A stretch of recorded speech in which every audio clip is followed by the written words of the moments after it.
Começa agora o programa 20 Minutos com Breno Altman.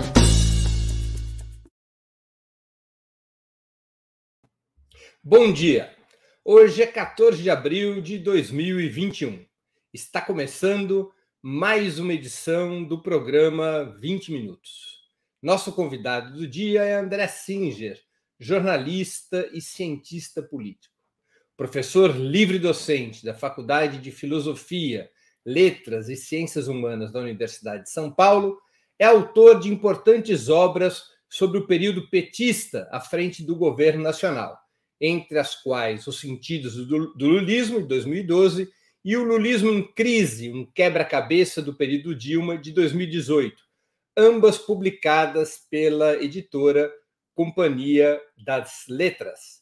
Recentemente, junto com Cícero Araújo e Leonardo Bellinelli, lançou Estado e Democracia, uma introdução ao estudo da política, pela editora Zahar. Perguntas ao nosso convidado, como sempre, poderão ser feitas através do YouTube ou do Facebook. Basta escrever na área de bate-papo dessas plataformas. Desde já, agradeço aos que participarem, especialmente aos que o fizerem contribuindo com o Superchat, se tornando membros pagantes do canal de Opera Mundi no YouTube ou fazendo uma assinatura solidária em nosso site, ou tudo isso junto e misturado. A imprensa independente e Opera Mundi precisam do teu apoio para se sustentar e se desenvolver. Bom dia, André, e muito obrigado por aceitar o nosso convite. Bom dia, Breno. É um grande prazer estar aqui, poder conversar com você e com os nossos ouvintes.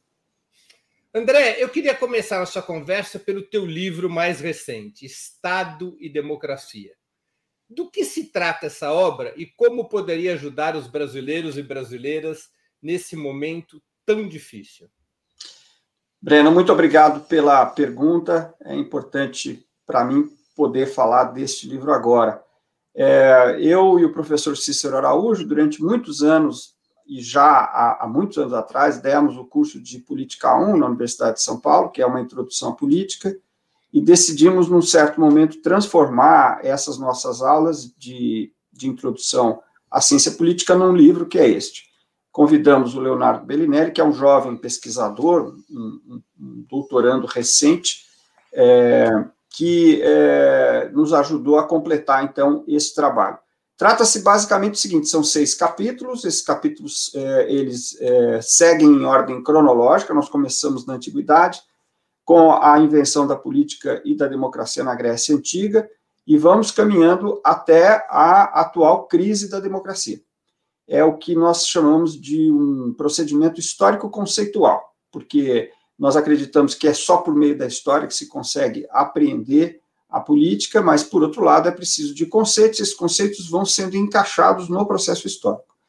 Esses conceitos são traduzidos de uma forma bastante clara, embora a gente tenha que reconhecer que os conceitos não são propriamente simples, porque política não é uma matéria fácil, embora às vezes possa parecer, e nós tentamos fazer com que esse procedimento seja bastante didático, e, com isso, os leitores, que podem ou não ser estudantes que estejam, de fato, cursando alguma disciplina em relação ao conhecimento da política, possam dar o que a gente chama de os primeiros passos, vamos dizer, metódicos, para o conhecimento do assunto, né? Então, a nossa expectativa é que, no final, a pessoa saia com um cabedal de conhecimento que permita a ela enxergar essa realidade política que nós estamos vivendo de maneira bastante intensa e confusa, de uma forma mais clara. Em particular, no Brasil e diante da crise da democracia que nós estamos vivendo,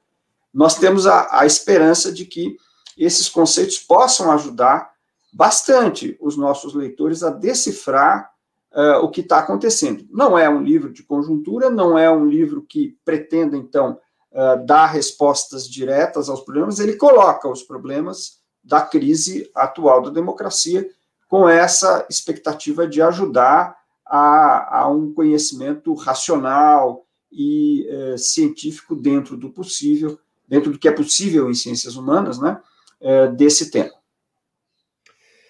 André, a democracia, na tua opinião, é um sistema universal, produto da evolução política, até desaguar no paradigma atual, no paradigma liberal, como dizem muitos, ou podem existir diferentes tipos de democracia, determinados, por exemplo, pelo recorte de classe?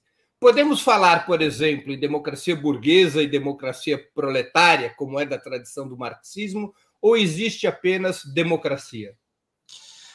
Olha, o que nós adotamos no livro foi a distinção entre democracia antiga e democracia moderna, como sendo as principais distinções que dizem respeito a essa forma, a esse regime de governo ao longo da história.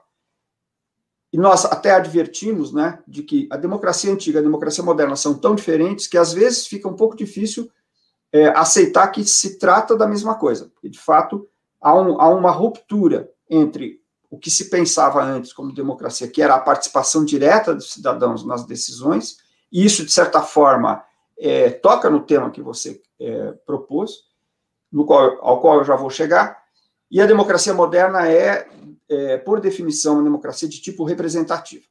Muito bem.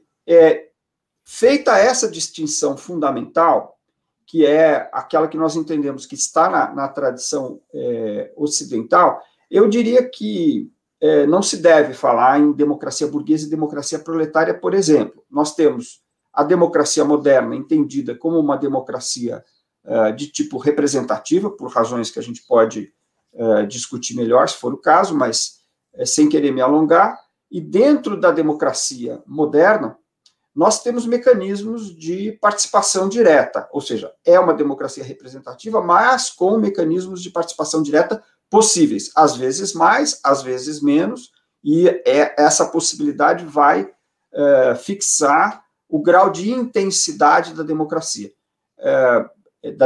moderna. Eu penso, e aí haverá certamente muitas opiniões, de que, em parte, o que se considera como democracia proletária é a participação direta, que é um elemento, repito, um elemento importante dentro do debate sobre a democracia moderna, mas eu não distinguiria as duas como duas formas de democracia. A democracia representativa ocidental se reivindica como modelo único e referencial. Isso é muito comum nos países de maior protagonismo nessa seara, como os Estados Unidos ou o Reino Unido. Fora disso, segundo esse ponto de vista, temos ditaduras mais ou menos autoritárias. Você concorda com esse ponto de vista? Bom, eu não sei se eu chamaria todos os regimes que saem do cânone democrático de ditaduras, porque a ditadura talvez seja uma forma de não democracia, mas há diversas outras, né? Nós podemos ter várias outras formas que não. Por exemplo, o totalitarismo é um outro caminho que não necessariamente decorre. Nem toda ditadura é uma ditadura totalitária, né? O totalitarismo, na nossa opinião, ou melhor, o que a gente traz para o leitor, né, como uma referência teórica no livro, é que o totalitarismo é um fenômeno dos anos 20 e 30, teve lá uma certa configuração que caracterizou, portanto, as ditaduras fascistas como ditaduras de tipo totalitário. Agora, nem toda ditadura é totalitária. Então, eu diria que nem toda não democracia é ditadura, mas eu acho que o fundamental é a gente dizer o que é, na visão que nós apresentamos, a democracia moderna, né? Que se trata de um regime por meio do qual as maiorias decidem quem vai governar e quais serão as leis, ou melhor, decide quem serão os representantes que vão decidir quais serão as leis e como será o governo, como será a direção do Estado, e essas maiorias têm que passar obrigatoriamente por formas de alternância no poder. Do contrário, não se caracteriza uma democracia. Estados como Vietnã, Cuba e China, por exemplo, seriam ditaduras ou democracias? Eu diria que, de acordo com a maneira que nós definimos, não seriam democracias. Eu teria que fazer uma análise mais circunstanciada para fixar que tipo de regime existiria ali, se é exatamente uma ditadura e que tipo de ditadura é, mas não seriam democracias. Por outro lado, se nós entendermos que, quer dizer, que é como nós estamos entendendo no livro, né, de que democracia depende desta liberdade de expressão e organização para disputar eleições majoritárias, e quem forma a maioria governa e influencia na decisão das leis, havendo sempre essa cláusula da alternância no poder. Quer dizer, tem que haver alternância no poder. Mas mesmo quando essas eleições são absolutamente dominadas pelo poder financeiro, os Estados Unidos, por exemplo, seria uma democracia ou uma ditadura? Essa é uma ótima questão, né? De fato, essa é uma excelente questão. Esse problema da colonização da política pelo dinheiro, né, da democracia pelos recursos econômicos, que é um fenômeno que efetivamente existe, né, e está bastante bem localizado na literatura, é um dos problemas mais sérios da democracia moderna, né? A democracia moderna, ela é um regime bastante contraditório e, até certo ponto, bastante frágil. Este problema é um problema muito, muito sério. E eu diria o seguinte: sim, os Estados Unidos é uma democracia, como acabou de se demonstrar com a eleição do Biden, né? A eleição do Biden é uma tremenda confirmação do caráter democrático dos Estados Unidos. Por quê? Porque nós estávamos diante de um governo de tendência autoritária, que não escondia as suas intenções e exerceu o poder de governo durante 4 anos e, no entanto, acabou sendo derrotado por uma margem pequena, mas foi derrotado por um adversário, né? Então, isso cumpre digamos, a qualificação mínima da democracia. No entanto, nós sabemos que a democracia americana, em particular, é muito influenciada pelos recursos monetários que cada candidato é capaz de auferir. Portanto, essa é uma questão que existe, ou seja, é uma contradição e um problema muito sério da democracia, que leva, inclusive, a um esvaziamento da democracia, isso nós apresentamos no livro, que ocasiona boa parte da fragilidade pela qual as democracias passam. Portanto, sim, é uma democracia, mas na qual a força do poder econômico constitui um enorme problema que esta própria democracia tem que enfrentar. Eu diria que é um dos problemas chaves, aliás, todas as democracias modernas têm que enfrentar. Não é o único, infelizmente, há vários outros, mas esse é um deles. André, você recorreu ao conceito de totalitarismo. A principal defensora desse conceito foi a filósofa Hannah Arendt, nas origens do totalitarismo. Esse conceito não traz um problema ao equalizar sistemas políticos tão distintos quanto a Alemanha nazista e a União Soviética socialista, não apenas distintos, mas antagônicos entre si? Olha, nós escolhemos a Hannah Arendt como referência para esse assunto, porque era a autora que, a maneira pela qual ela construiu a sua obra, era a que mais, digamos, se adequava aos propósitos de uma introdução, né? Porque, inclusive, a Hannah Arendt é uma das poucas autoras, e a gente fala disso, que tenta discutir o que é política, que é um assunto muito difícil, hein? É muito difícil. Tanto é que nós tivemos que construir nós mesmos uma proposta de definição para poder levar o leitor a entrar no tema. Mas, especificamente em relação ao que você disse, há outros autores que pensam a questão do totalitarismo. Eu acho que essa passagem na obra da Hannah Arendt, ela tem problemas. Quer dizer, eu acho que a junção entre a análise do totalitarismo nacional-socialista, nazista, e o totalitarismo, tal como ele se expressou na União Soviética, tem problemas de construção. Mas eu diria que sim, que é possível fazer essa equivalência desde um ponto de vista, que é o ponto de vista que ela adota, que é o regime que ela chama de regime concentracionário, né? Ou seja, no fundo, um regime baseado nos campos de concentração, em que há, segundo ela, uma tentativa de desumanização, no sentido de isolamento dos indivíduos, até o ponto de eles deixarem de exercer aquela sociabilidade que seria a sociabilidade natural de cada um de nós, né? Então, ela acha que os regimes concentracionários, eles foram regimes que tentaram modificar a natureza humana.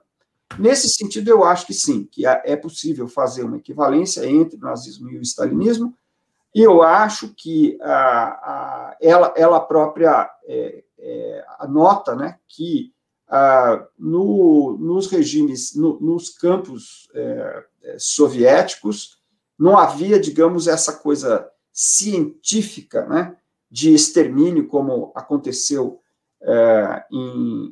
por exemplo, em Auschwitz ou nos campos de concentração nazistas, mas, e isso quem assinala não é exatamente ela, mas o Hobsbawm, que, por sinal, foi um autor ligado ao Partido Comunista Britânico, de que as pessoas nos campos de concentração soviéticos morriam de fome, né? Não morriam na câmara de gás, mas morriam de fome. Nesse caso, seria um aleijão o conceito de ditadura do proletariado, cunhado pelo revolucionário Joseph Weidenmayer e largamente utilizado pelo marxismo? Os estados não deviam ser definidos, em primeiro lugar, pela classe que os dirige e não pela forma como se organizam, como é a proposição tradicional do marxismo? Eu acho, hoje em dia, eu acho, Breno, que ditadura do proletariado é um conceito ruim. Quer dizer, eu entendo por que o Marx usou. E as razões pelas quais ele usou tinham, digamos, fundamento, até certo ponto, porque ele percebia, e ele tinha razão, que nas passagens, em passagens revolucionárias, né, haveria resistência, e que possivelmente essa resistência provocasse uma concentração do poder.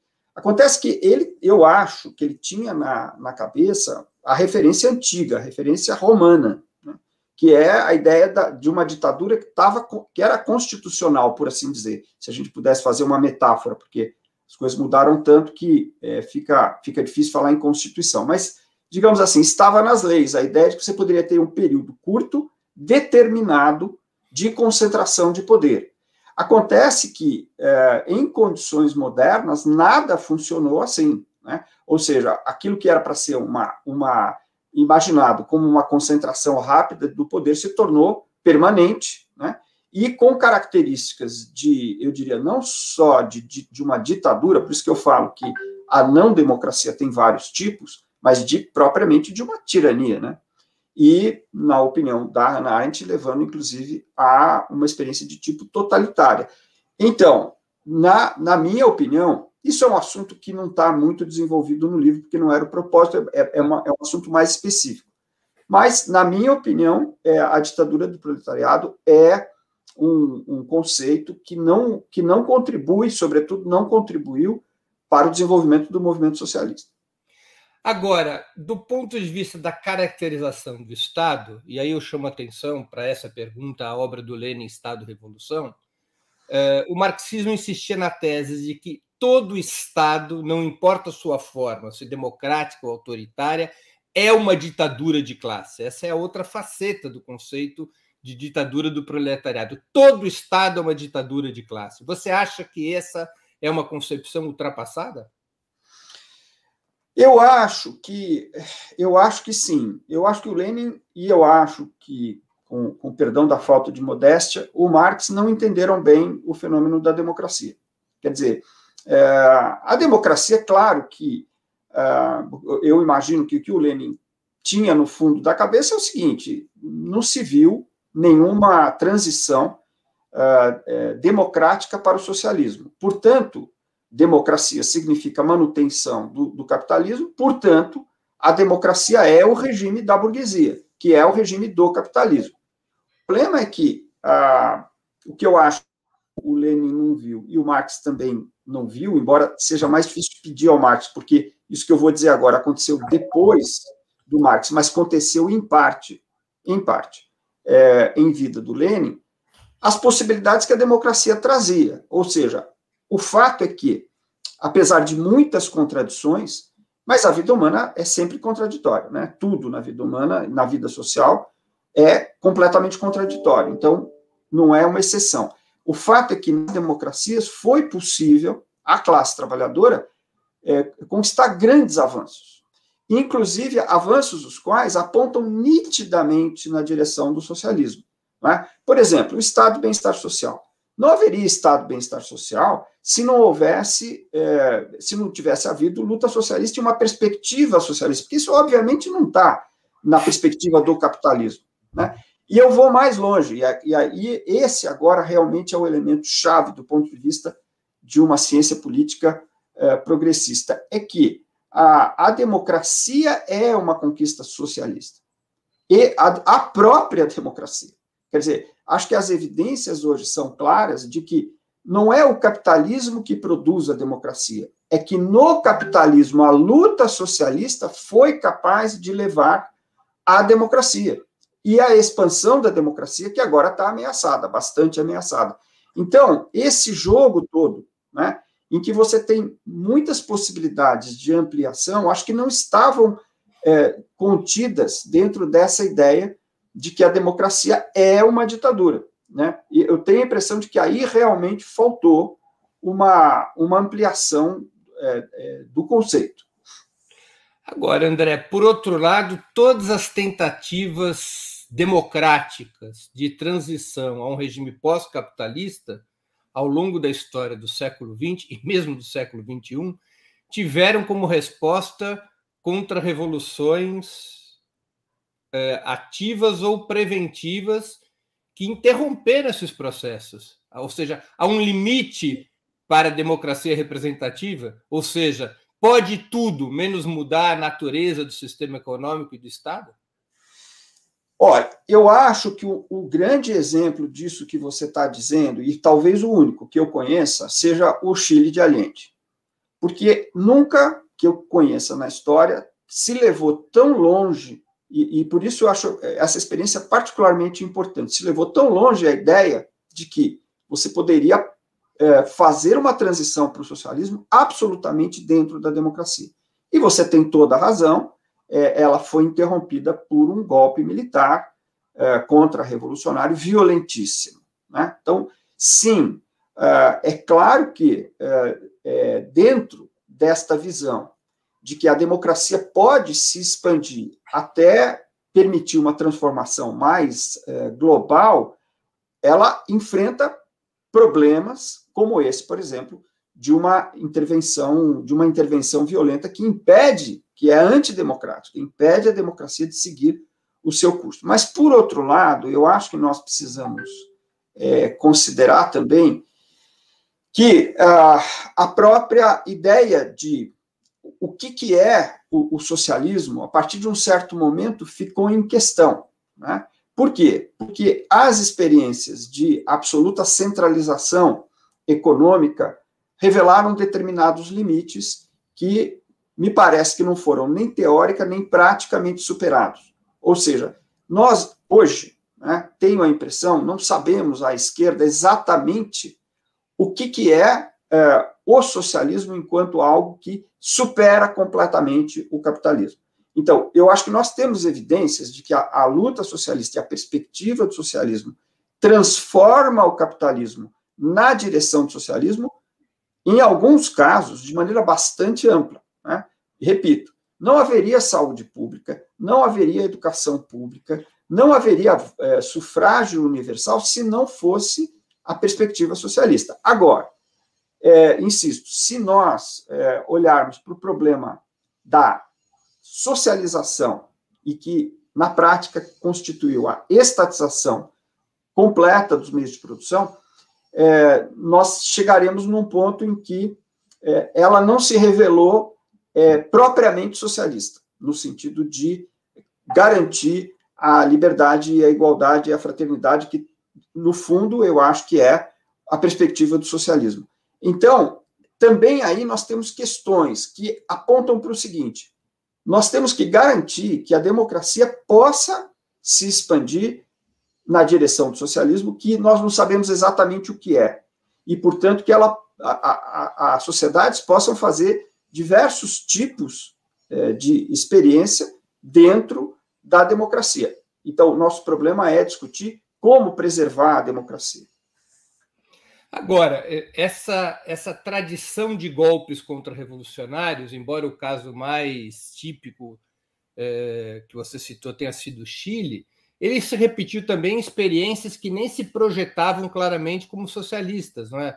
Basta lembrar o golpe no Brasil, em 64, o golpe na Argentina, em 76, o golpe na Venezuela, de 58, e exatamente há 19 anos, o golpe que derrubou Chávez na Venezuela, em 11 e 12 de abril de 2001, o Chávez conseguiu derrotar aquele golpe. Ou seja, o caráter classista da democracia representativa não fala mais alto? Não, mas justamente esse argumento dos golpes que você citou, eles reforçam o sentido contrário, porque aí o que nós temos é o seguinte: é a recorrência de forças antidemocráticas, sejam elas para interromper processos que estão mais na direção do socialismo, ou mais avançados na direção do socialismo, como eu acho que foi a experiência do Allende, que era explicitamente, tinha essa intenção explícita e tomou medidas no sentido de avançar nessa direção, porém, sempre dentro da democracia, e outros processos que estão mais longe do socialismo, mas que são interrompidos também. Então, aí eu diria o seguinte: os casos que você citou, todos vão na direção do seguinte: nós temos uma recorrência de forças antidemocráticas que se expressam de maneira violenta, e que, sobre isso, todos os que são a favor da democracia, sejam socialistas ou não, mas eu insisto, a democracia moderna em si é, em boa medida, uma conquista do socialismo. Precisam se preocupar em como preservar a democracia. O problema, se eu posso dar um passo adiante sem querer me alongar muito, é que esses casos, todos que você citou, são casos de interrupção violenta por meio de golpes, mas hoje nós estamos confrontados com aquilo que o Adam Przeworski chama de autoritarismo furtivo, que talvez seja, num certo sentido, mais perigoso. Por quê? Porque a sociedade não se dá conta de que ela está transitando para o autoritarismo, porque não há um momento de ruptura, e ela está transitando para o autoritarismo, e quando ela se der conta, pode ser tarde demais. Então, eu tenho a impressão de que esse é todo um tópico que é, na verdade, o grande tópico do momento, né? Que é as ameaças que pesam sobre as democracias do mundo inteiro, e que, muitas vezes, boa parte das vezes, eu acho que o Przeworski acertou nisso, vem sob essa forma de autoritarismo furtivo. André, como é que você explica essa crise generalizada da democracia representativa nos tempos atuais e a ascensão de forças neofascistas mundo afora, incluindo o Brasil? Eu estou em busca dessa explicação, esse é o trabalho que eu estou fazendo neste momento. Minha hipótese é que isso tem a ver com a crise do capitalismo a partir de 2008. Mas eu quero dizer aqui com muita franqueza que eu ainda não consegui elementos suficientes para escrever isso, né? Eu estou tentando.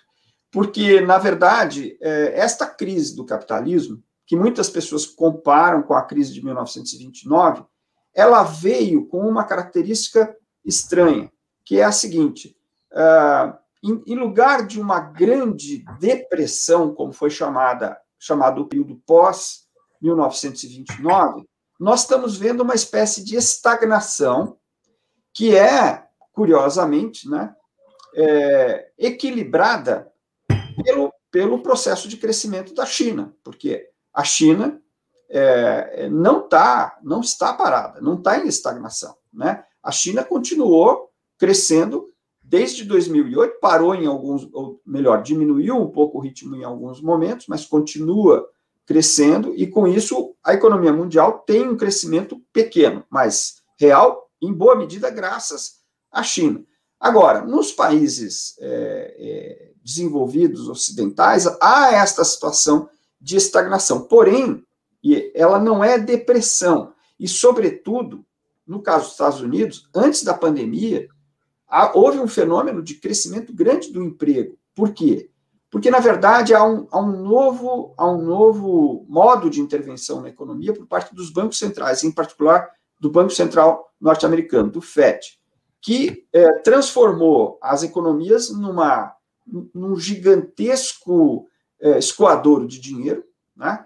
Um dinheiro que uma parte dos economistas acham que não tem lastro na produção real, porém funciona como uma forma de manter a economia em funcionamento, ainda que um funcionamento algo precário. Então, eu acho que esta talvez seja uma das explicações de fundo de por que nós estamos vivendo esta onda de extrema-direita no mundo todo, e talvez ajude a explicar também as características dessa onda, né? Que certamente não são e não serão como a dos anos 20 e 30, penso eu. Quais diferenças que você visualiza entre o que se poderia chamar entre a extrema-direita atual e o fascismo dos anos 30? Bom, uma delas, é bem importante, é que nos anos 20 e 30 havia um movimento socialista em ascensão, né? E tanto no que diz respeito à União Soviética, quanto aos partidos comunistas, como mesmo aos partidos socialistas, que continuavam tendo muita ressonância, embora tivessem uma opção claramente democrática. Este conjunto de forças hoje não existe, né? Nós temos o movimento dos trabalhadores está passando por um período de desestruturação, estou falando no plano mundial, né? No qual esta precarização do trabalho, fragmentação da antiga classe operária e surgimento de novas formas de trabalho que não são protegidas pela legislação, causa uma situação de uma espécie de vazio, com uma série de consequências, né, para a própria extrema-direita, que então vem dotada de outras características. Essa é uma das diferenças, mas acho uma diferença importante. André, diversos analistas, incluindo você mesmo, identificam no golpe de 16, que pode ser analisado sob esse conceito do autoritarismo furtivo, identificam no golpe de 16 contra a presidenta Dilma Rousseff um marco na crise atual da democracia brasileira. Por que essa caracterização? Porque o golpe de 16, que eu chamo de golpe parlamentar, para distinguir de um golpe de Estado, que eu acho que não foi, ele tem exatamente as características do autoritarismo furtivo. Veja só, quais são as características do autoritarismo furtivo? 3, ele é incremental, ele ocorre por dentro das leis e ele é conduzido por líderes legitimamente eleitos.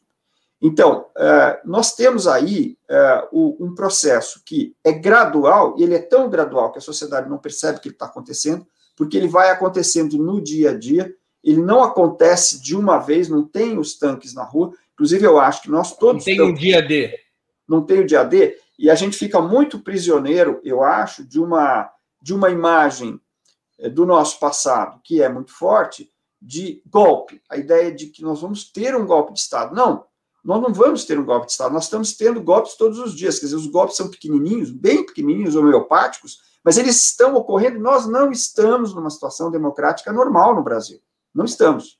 Embora ainda tenhamos uma democracia, e por isso é importante preservá-la. Na verdade, recuperá-la e retomar o processo democrático. Muito bem. A segunda coisa que é mais ainda complicada é porque ela se dá por dentro das leis. Então, veja, o impeachment é uma cláusula constitucional. Ele está na Constituição. Não podemos dizer que ele está que é algo que fazer um impedimento representa um golpe. Não, está previsto nas leis e é importante esse recurso. Só que, e aliás, deve-se dizer também que no processo de impeachment da ex-presidente Dilma foi garantido todo o direito de defesa, que foram meses, e também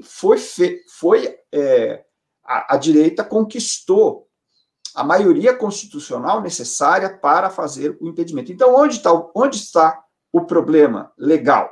Está em que não foi comprovado crime de responsabilidade. E o impeachment tem essa especificidade. Ele precisa haver comprovação de crime de responsabilidade. Não houve comprovação de crime de responsabilidade. Então, o que está acontecendo aí? É que está se usando brechas dentro da lei.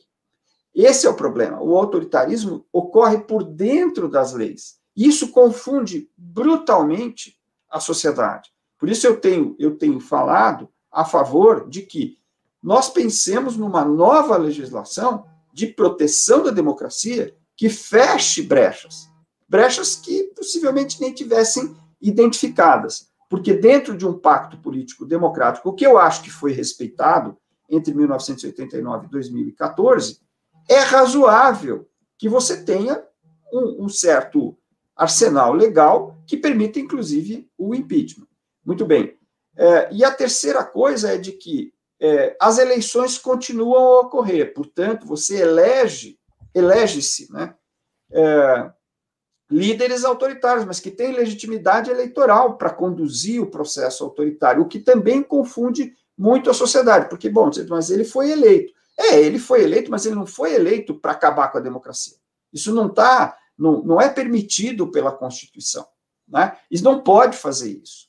Então, todo esse processo de autoritarismo furtivo, ele tem esse efeito de embaralhar a sociedade, dificultar muito a reação da sociedade, e por isso eu acho que o golpe parlamentar de 2016 é um exemplo emblemático e chave para nós do que está acontecendo, né, deste nosso processo, que, aliás, se agravou muito com a eleição de 2018.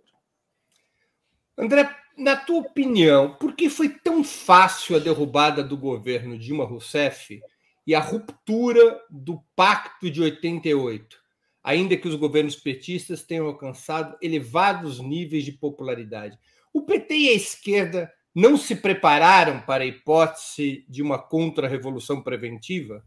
A possível ilusão no compromisso democrático da burguesia brasileira teve um peso importante? Não, eu acho que aí o que aconteceu é que... Só para completar a pergunta, porque o PT fez o oposto do chavismo na Venezuela. O chavismo se preparou para a contra-revolução, minuciosamente. Quando ela ocorre, o chavismo derrota a contra-revolução e simplesmente afasta a possibilidade, ou pelo menos diminui muito a possibilidade das forças oligárquicas, burguesas, retornarem ao poder pela via ilegal. Aqui no Brasil acontece o oposto. A esquerda não consegue se defender. Eu acho que é um processo bastante complexo, Breno, em que ocorrem duas coisas, né? Ocorreram duas coisas, pelo menos. Na verdade, ocorreram várias coisas, mas pelo menos duas. Uma é a seguinte: eu acho que se nós formos falar de falta de preparação, e eu acho que houve uma certa falta de preparação, ela tem a ver com causas muito profundas. A primeira foi não reconhecer, não perceber e não explicitar, né? Mas não explicitar porque eu acho que não se percebeu quais eram os limites do pacto lulista, né? Que eu acho que a ex-presidente Dilma tentou avançar na direção de uma política econômica mais soberana, mais favorável ao desenvolvimento do Brasil e da reindustrialização do Brasil, que é um horizonte que interessa muito aos trabalhadores, mas, em tese, interessaria também a setores das classes dominantes. O problema é que essa perspectiva coloca problemas que eu acho que não permitem, no caso brasileiro, a classe dominante aderir a esta formulação, como eu tenho a impressão de que o governo Dilma achou que poderia acontecer. Isto, vamos dizer, de alguma maneira, criou uma perplexidade quando as coisas começaram a adquirir as conotações golpistas que adquiriram. A segunda coisa é de que, no final do ano de 2014, a ex-presidente Dilma tomou a decisão de chamar Joaquim Levy para o Ministério da Fazenda e, com isso, girar inteiramente 180 graus a política econômica que ela vinha realizando até então, no sentido de um pacote recessivo de ajuste fiscal, que, por sinal, era o que a burguesia estava exigindo, mas que implicava, como implicou, num enorme aumento do desemprego e início do retrocesso social. Isto foi um tremendo problema para enfrentar o que veio na sequência, que foi uma articulação de natureza golpista, embora dentro dessas características que eu acho que estão corretas do Prgorzhín de autoritarismo furtivo, embaladas por este formato, e que acabaram cobrando este alto preço, né, do impedimento, ao qual acabou se seguindo 2 anos depois, 2 anos e meio depois, a eleição de 2018, que foi uma eleição também muito surpreendente, não só para a esquerda, mas para o conjunto das forças políticas que se consolidaram pós-1988 no Brasil. A eleição de 2018 foi uma enorme surpresa, né? Deixa eu insistir um pouco nesse ponto, porque eu acho que ele é crucial para a gente entender a história recente do país.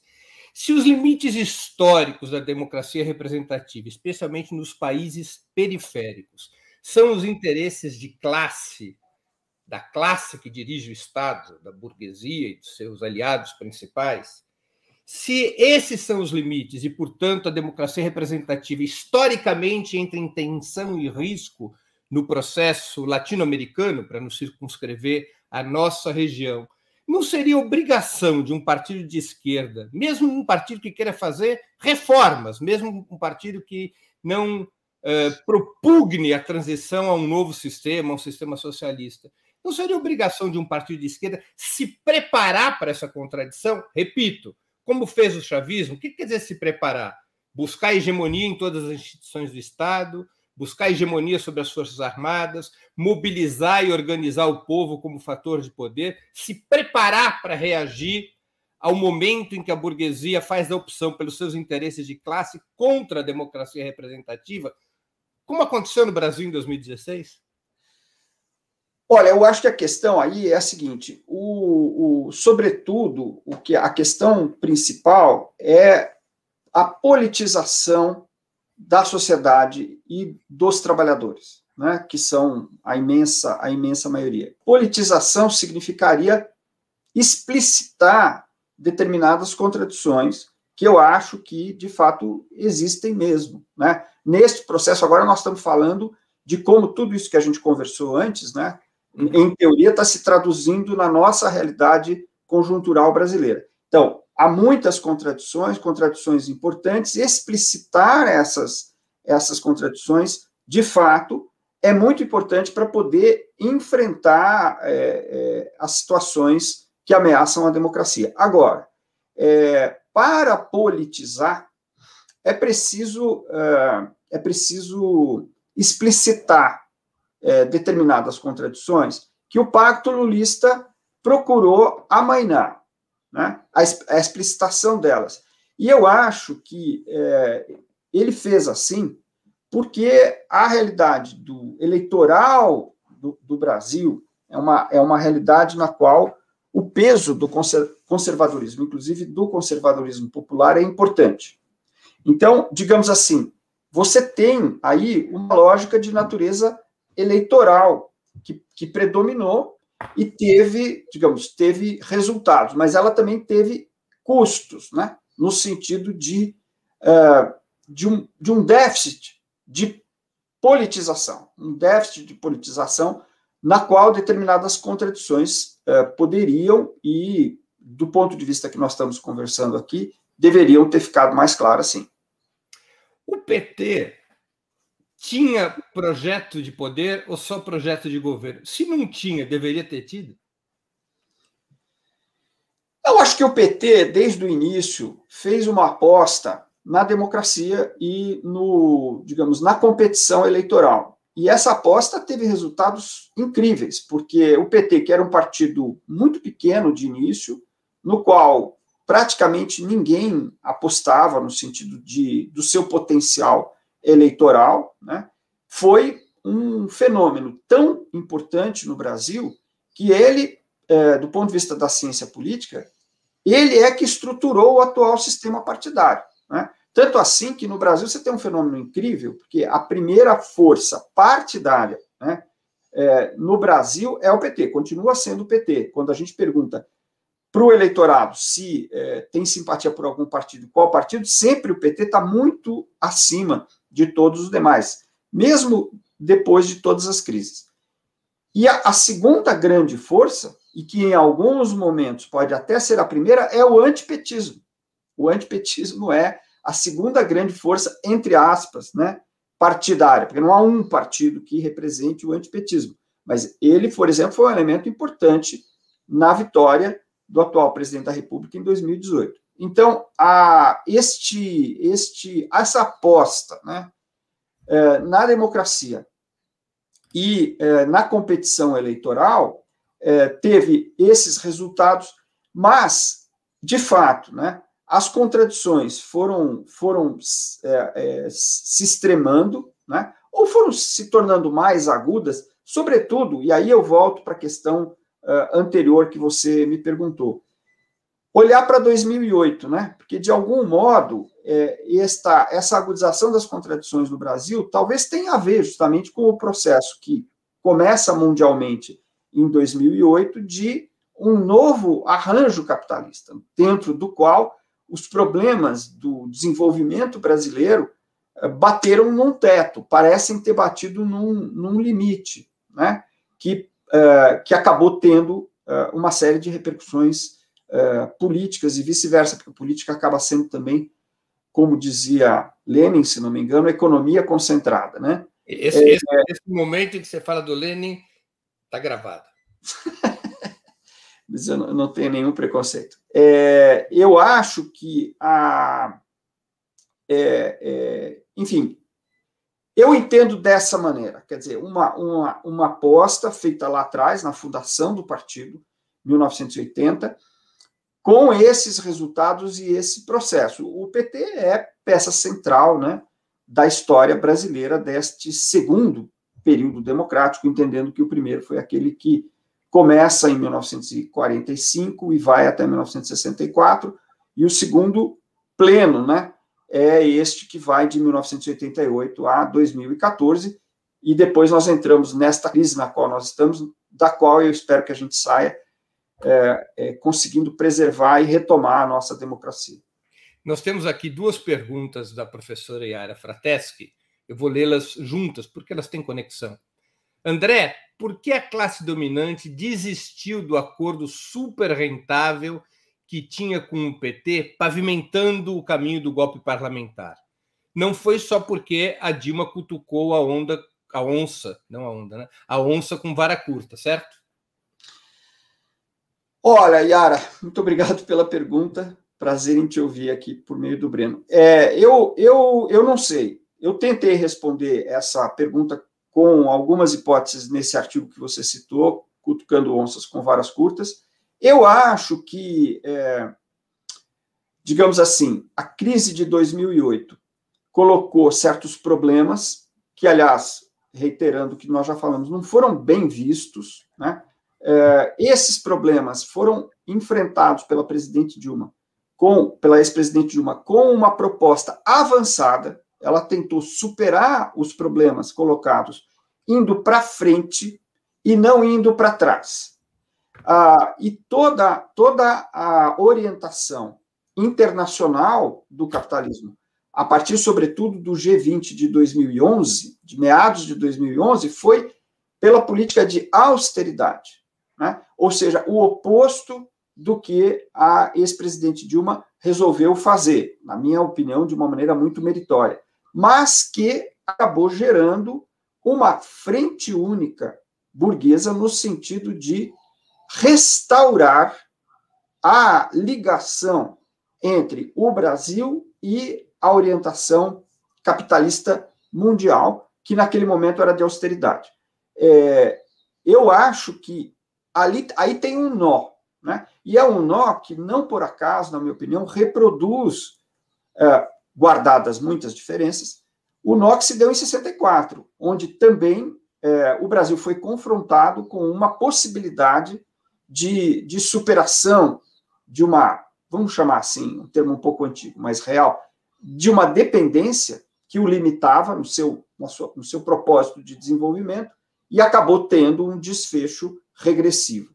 Então, é um pouco, digamos, esse esquema geral que eu vejo, embora eu reconheça que, se nós formos nos ater a questões específicas, né, como, por exemplo, você falou da rentabilidade.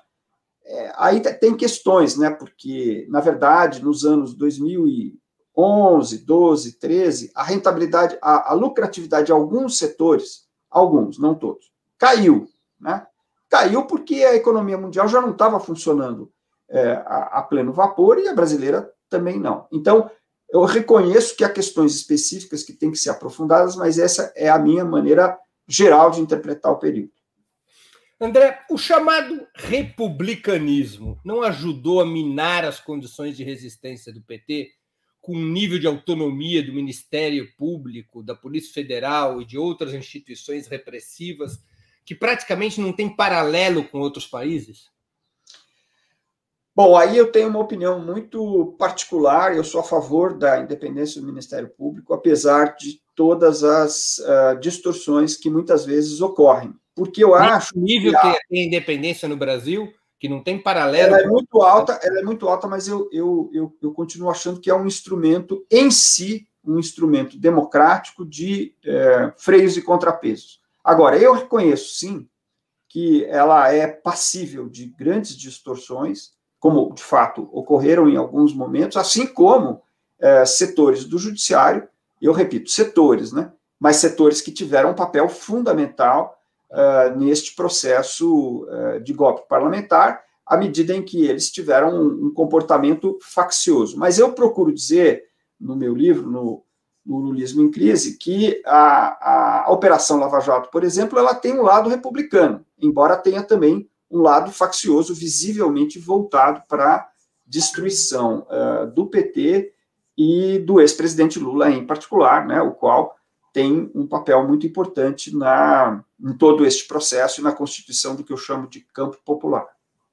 Aliás, qual você acha que foi o papel da Lava Jato? Qual o balanço que você faz dela? Esse, quer dizer, eu acho que a Lava Jato visivelmente desvendou, né, esquemas aparentemente reais, né, de desvios no corpo do Estado. No entanto, ela foi aproveitada de uma maneira inteiramente facciosa por setores da própria Lava Jato, que tinham por objetivo, né, um objetivo de natureza estritamente político-partidária, que era a destruição do PT. Eu acho que ali o horizonte era de apagar o PT por completo da cena política brasileira e da liderança do ex-presidente Lula. Mas agora começo a ver informações, André, de que além desses interesses que você chamou de político-partidários, tinham também interesses internacionais. Essa matéria do Le Monde dessa semana é reveladora disso, e interesses econômicos em eliminar certos setores da economia brasileira para facilitar interesses de empresas estrangeiras. Pois bem, esse é um tópico sobre o qual eu vou ser muito franco, eu tenho pouco conhecimento. Eu ouço falar, né, dessas possíveis conexões internacionais, de interesses internacionais, acredito que é possível que existam, e eu não tenho condição de avaliar com precisão o peso que isso possa ter tido. Então, é uma questão que eu deixo em aberto.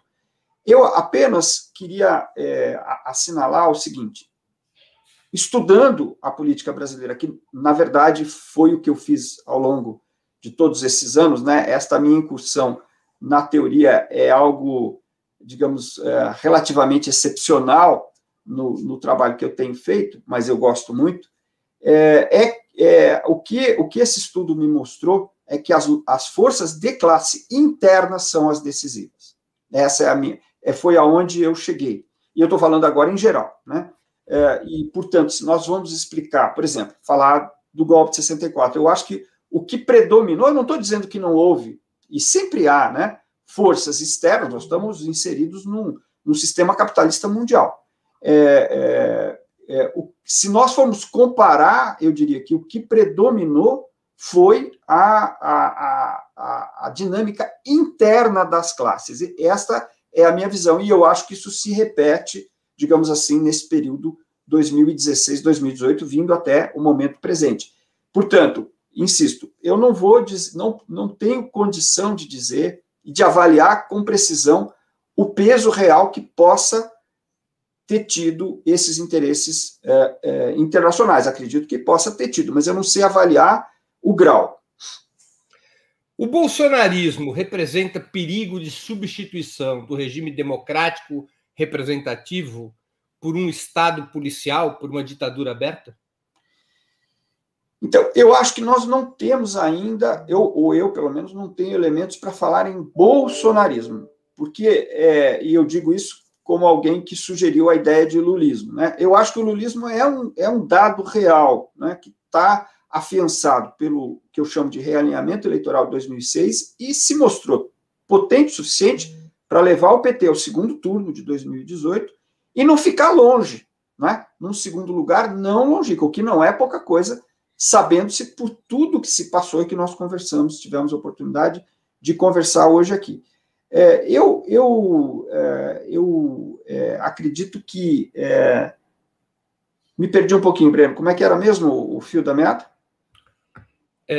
Se o bolsonarismo representa perigo de substituição do democrático representativo... Eu quis começar falando de que eu não falaria ainda de bolsonarismo, mas eu diria o seguinte, que a perspectiva de um Estado autoritário está nitidamente colocada. Quais seriam as feições desse Estado autoritário, eu ainda não sei, e eu acho que ninguém sabe, porque o processo de construção dele está em curso, e eu acho que este processo deve ser interrompido, eu espero que ele seja interrompido, mas é importante dizer que eu acho que ele está em curso. Então, se ele vai ter características mais ou menos policiais, e eu estou falando em termos rigorosos, e não como dizia o Gramsci, como uma fórmula polêmico-ideológica, mas rigorosamente, do ponto de vista conceitual, eu não sei, mas que o atual governo tem como projeto um regime de natureza autoritária e não democrático, eu não tenho dúvida. André, na tua opinião, qual o papel que jogam os militares?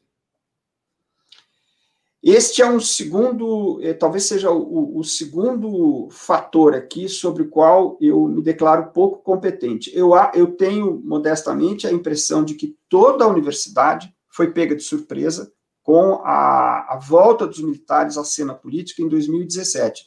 E ouso dizer também, esperando não ser pouco modesto, que o mundo político, de modo geral, não estava preparado, não tinha conhecimento disso, foi um raio em céu azul, como dizia o Marx. Ou seja, de repente, em 2017, os militares simplesmente voltaram, começaram a, de novo, fazer declarações políticas, incidir sobre a política, até chegar ao famoso tweet de 2018. Agora, começam a aparecer as primeiras pesquisas, as primeiras reflexões sobre o que realmente está acontecendo. Me parece que ainda não está claro, porque nós temos já, neste governo, um número expressivo de militares, até o ponto que se poderia chamar de um governo militar, né? Um governo onde os militares têm uma presença muito forte. Por outro lado, eu não sou capaz de avaliar o quanto as Forças Armadas, sobretudo os elementos da ativa, estão comprometidos com um projeto de dirigir o Estado brasileiro, que é algo que a Constituição não prevê definitivamente, quer dizer, dentro do regime democrático isso não poderia acontecer. eu acho que é uma das incógnitas com as quais nós temos que lidar no dia a dia, e, portanto, uma das indeterminações do atual momento. André, a esquerda deveria defender programaticamente os termos da Constituição de 88, com suas insuficiências e limites, que levaram o PT a votar contra a Constituição em 88, incluindo a tutela militar, implícita no famoso artigo 142, ou deveria lutar e apresentar ao país um novo projeto democrático? Nesse particular, eu tenho uma opinião muito definida. Eu acho que nós temos que defender e preservar a Constituição de 1988. Acho que nós não vamos conseguir uma Constituição mais avançada do que essa. Não vamos. A Constituição de 88 foi fruto de uma década incrivelmente democrática, porque, na verdade, talvez não tenha havido nenhum outro momento na história do Brasil desta natureza. A democracia ela veio de baixo para cima. Ela veio por meio de movimentos sociais muito poderosos que se gestaram durante a longa ditadura militar, né? Houve uma transformação democrática na sociabilidade brasileira. O Brasil é um país muito conservador, muito autoritário, de uma formação muito excludente, né? Vou repetir aquilo que todo mundo sabe, mas é necessário. Nós fomos o último país a abolir a escravidão, com exceção de Cuba, mas o último país grande, né, a abolir a escravidão, já no final do século XIX. Portanto, essas raízes do Brasil, para usar os termos do Sérgio Buarque de Holanda, elas indicam numa direção de muita dificuldade de transformação no sentido da inclusão e no sentido da democracia. Portanto, eu acho que a Constituição de 88 foi uma grande conquista, e ela é, na verdade, uma espécie de carta-programa para todas as forças progressistas no Brasil. Eu sou muito refratário à ideia de que a gente deva substituir a Constituição, porque eu acho que nós vamos poderíamos, né, acabar caindo num processo regressivo forte. André, uma última pergunta. A gente está aqui chegando, até ultrapassamos um pouco o nosso tempo quântico. O programa chama 20 minutos, mas dura uma hora e pouquinho. Faz parte do mundo pós-moderno esse nome. Como você sabe, eu sou um pós-moderno. Se o republicanismo não foi um problema, se a autonomia do Ministério Público e demais instituições repressivas e judiciais do Estado também não foram um problema, se a esquerda deve se cingir aos termos da democracia representativa, como é que é possível se defender frente ao autoritarismo furtivo?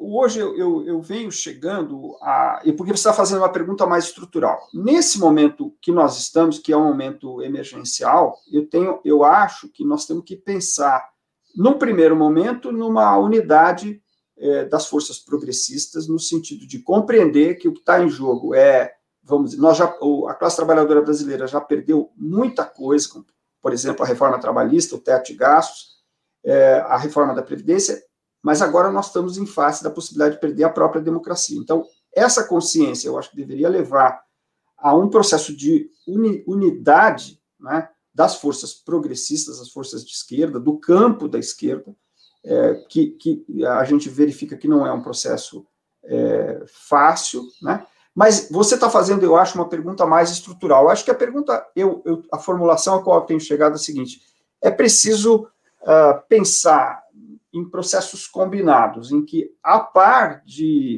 da luta eleitoral, haja também uma luta política no qual haja esclarecimento e organização no sentido de, primeiro, garantia da democracia e depois dos avanços que se quer fazer dentro da democracia. O problema é que, de uma certa forma, eu acho que, embora a aposta do PT tenha sido correta e tenha dado frutos, a aposta nas eleições, ela não deve ser deixada de lado, mas ela precisa ser complementada, né, por uma outra concepção de que é preciso também fazer uma luta política que não é estritamente eleitoral, né? E que ela precisa ter alguma autonomia em relação ao jogo eleitoral, dadas as características do eleitorado brasileiro e do próprio país. Essa é um pouco a formulação a qual eu tenho chegado. Uma pergunta de improviso aqui, para encerrarmos a nossa entrevista. O chavismo é uma comprovação ou uma negação das tuas conclusões político-teóricas? Olha, Breno, eu tenho muita dificuldade com o chavismo por uma razão simples. Eu conheço muito pouco o processo da Venezuela, eu não conheço os detalhes do processo venezuelano. Então, o que eu defendo é o seguinte: qualquer ação antidemocrática, de onde quer que ela venha, seja do chavismo, seja da oposição ao chavismo, nós devemos rejeitar. Quer dizer, nós devemos coerentemente apostar na democracia e nas soluções democráticas, né? Então, digamos, até onde eu consigo enxergar, essa é uma posição, por assim dizer, de princípio, né? De quem defende a democracia e defende a democracia em qualquer lugar, e entendendo que nós temos que construir formas de organização política que possam, como eu disse antes, né, preservar a democracia e avançar o socialismo dentro da democracia. Estamos terminando a entrevista, André. Eu faço aqui duas curtas perguntas de quarentena, que eu sempre faço aos meus entrevistados, às minhas entrevistadas. O que você leu ou está lendo durante a pandemia e gostaria de sugerir aos nossos espectadores? Bom, eu preparei duas indicações especiais para este programa. E as duas indicações são de dois livros que eu li recentemente. Eu leio muito porque é o meu trabalho, né? Então, eu tinha um cabedal de coisas para citar, mas eu vou citar dois livros que eu li recentemente, especialmente dedicados a esse programa. Um chama-se O Alfaiate de Ulm, que é um livro do Lúcio Magri, um livro, a meu ver, excepcional, porque ele faz uma revisão de toda a história do século XX, do ponto de vista, digamos assim, do que seria a trajetória do Partido Comunista Italiano e das formulações às quais o Partido Comunista Italiano chegou a partir da obra de Antônio Gramsci. É realmente um negócio incrível, porque... Aqui no Brasil foi editado pela Boitempo, né? Isso. É um trabalho que permite você compreender uma série de acontecimentos, na verdade, da história mundial, né, de uma maneira incrivelmente rica a partir desse ponto de vista. E o outro livro é um livro que chama Os Dilemas de Lenin. Esse livro foi escrito pelo Tariq Ali, um autor britânico de origem paquistanesa, que, infelizmente, não foi ainda traduzido para o português, mas ele foi publicado em 2017 na Inglaterra, e ele busca, né, um livro feito em função dos 100 anos da Revolução Russa, ele busca retomar e rediscutir passagens cruciais da trajetória do Lenin e como ele enfrentou o que o Tariq Ali chama de dilemas. É incrivelmente interessante. Então, dedicados a este programa, estas duas indicações. E o que você assistiu e está assistindo de série? Pois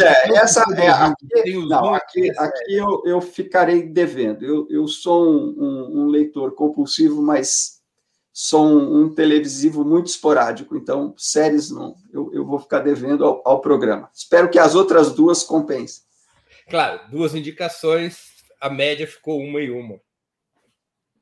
André, eu queria te agradecer muitíssimo pela entrevista, eu tenho certeza que foi uma oportunidade de ouro para os nossos internautas conhecerem esse livro, que você é um dos autores, Estado e Democracia, conhecer tuas opiniões, teus estudos sobre a questão democrática e para enriquecer esse debate fundamental no momento atual que vive o nosso país. Muitíssimo obrigado pela tua gentileza, pelas tuas respostas, pelas tuas informações.